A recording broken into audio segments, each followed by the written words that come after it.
सुन सुरेश उपदेश हमारा, राम ही सेवक परम पियारा। मानत सुख सेवक सेवकाई, सेवक बैर बैरु अधिकाई। यद्यपि सम नहीं राग न रोसु, गयहि न पाप पुनु गुण दोषु। कर्म प्रधान विश्व करि राखा, जो जस करहि सो तस फल चाखा। तदपि करहि सम विषम बिहारा, भगत अभगत हृदय अनुसारा। अगुण अलेप अमान एक रस, राम सगुण भय भगत प्रेम बस। राम सदा सेवक रुचि राखी, वेद पुराण साधु सुर साखी। अस जिय जान तजहु कुटिलाई, करहु भरत पद प्रीत सुहाई। राम भगत परहित निरत, पर दुख दुखी दयाल। भगत शिरोमणि भरत ते, जनि डर पउ सुरपाल। हे देवराज, हमारा उपदेश सुनो।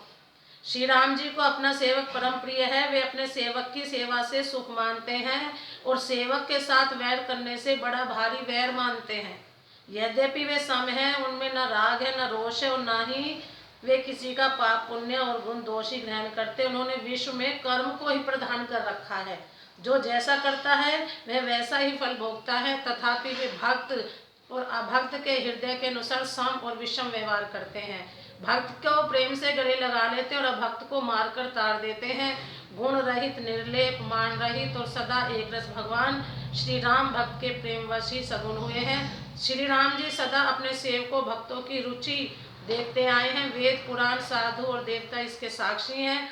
ऐसा हृदय में जानकर कुटिलता छोड़ दो और भरत जी के चरणों में सुंदर प्रीति करो। हे देवराजेंद्र, श्री रामचंद्र जी के भक्त सदा दूसरों के हित में लगे रहते हैं। वे दूसरों के दुख से दुखी और दयालु होते हैं। फिर भरत जी तो भक्तों के शिरोमणि हैं, उनसे बिल्कुल न डरो।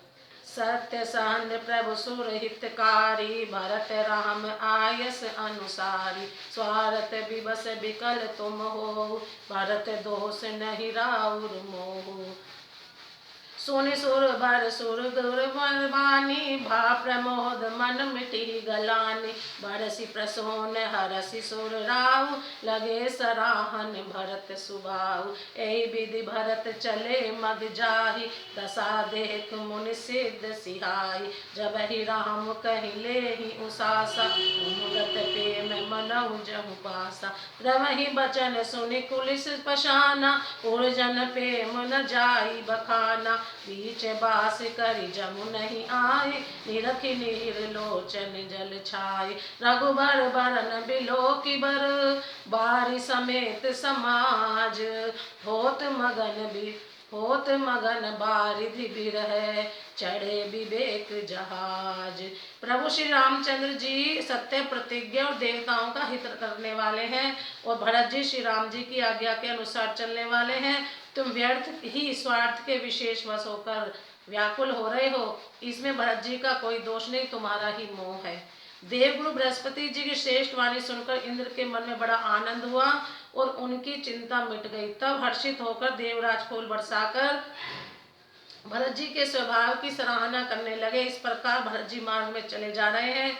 उनकी प्रेममयी दशा देखकर मुनि और सिद्ध लोग भी सिहाते हैं। भरत जी जब ही राम कहकर लंबी सांस लेते हैं, तभी मानो चारों ओर प्रेम उमड़ पड़ता है। उनके प्रेम और दीनता से पूर्ण वचनों को सुनकर वज्र और पत्थर भी पिघल जाते हैं। अयोध्या वासियों का प्रेम कहते नहीं बनता। बीच में निवास मुकाम करके भरत जी यमुना जी के तट पर आए। यमुना जी का जल देखकर उनके नेत्रों में जल छा गया।